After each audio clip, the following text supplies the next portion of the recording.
This is Sylvia Wiley. This is my informative presentation. I'm going to talk to you today about ancient Greek culture, specifically art, and how it has evolved from ancient Cycladic culture on through Hellenistic ancient Greek culture. Greece is located in southeast Europe. It is a peninsula that is surrounded by the Mediterranean Sea and the Aegean Sea. It's very mountainous, rocky type landscape, surrounded by different parts of the ocean, which you will see that different types of sea life and natural life influences their art. Most Greek art is influenced by the ideas of balance, symmetry, unity, emphasis, and ideal beauty and form. First, we are going to look at the Cycladic culture, which is from 3000 to 1000 BCE. The Cycladic culture is southeast of Athens. It's the majority of the islands. We're going to look at the sculpture, jewelry, and pottery. The sculpture was very simple, starting out not showing a lot of the form, very simple, balanced forms, votive type figures. The jewelry was usually type pins or just simple shapes. The pottery was also simple geometric shapes. Very simple, like ideas of just balance and unity shown through their mediums. Not very many representational ideas shown yet.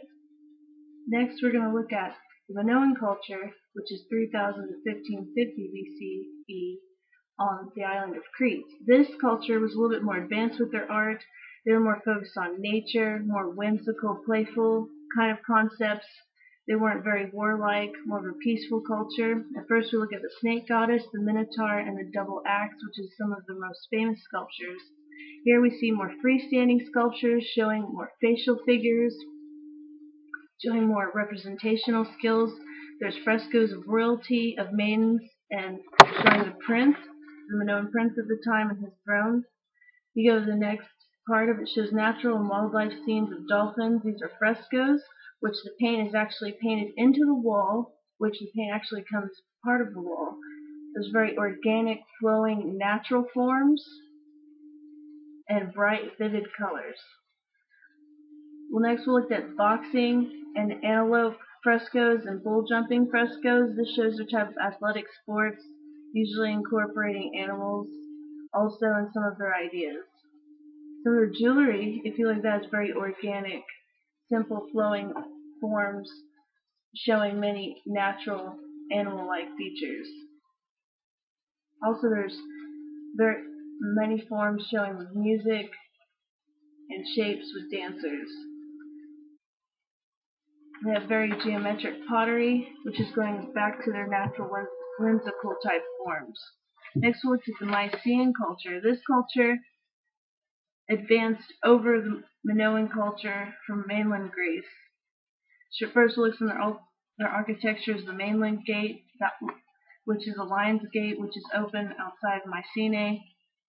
This gate shows like powerful, strong. This culture was more based around warlike ideas. Their art wasn't as advanced as the Minoan culture, a little bit more simple and based more around war concepts. If you look at some of their metalwork, there's the face of Agamemnon. There's also war and soldier paintings, carvings, and pottery, which are more simple shapes, not as advanced.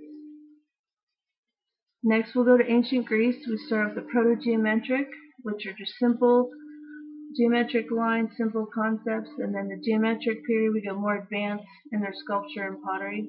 The Orientalizing period is where Greek people started to trade more outside Asia Minor, Egypt, and Persian cultures. Therefore, they incorporated more of their ideas, had more flowing geometric designs, and incorporating more animal ideas.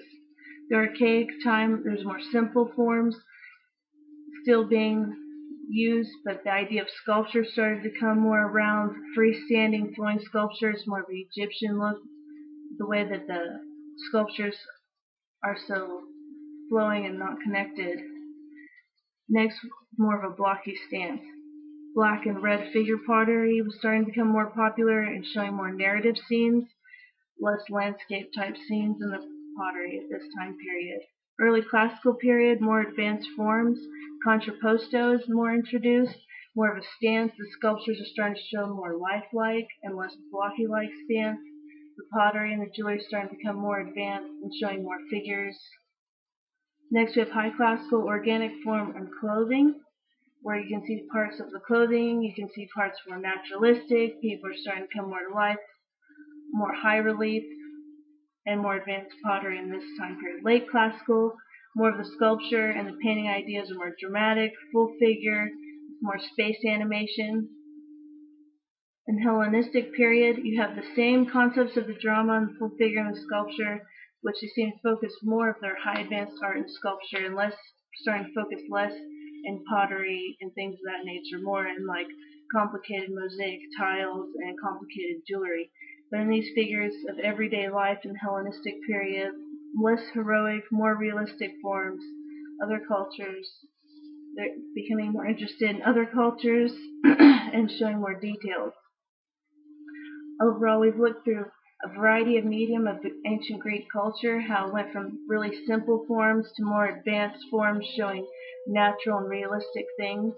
You can see how the Greeks have conquered a variety of mediums and showed in a mastery of ways and very beautiful representational concepts showing balance, unity, an emphasis on ideal beauty and form, and a mastery of symmetry.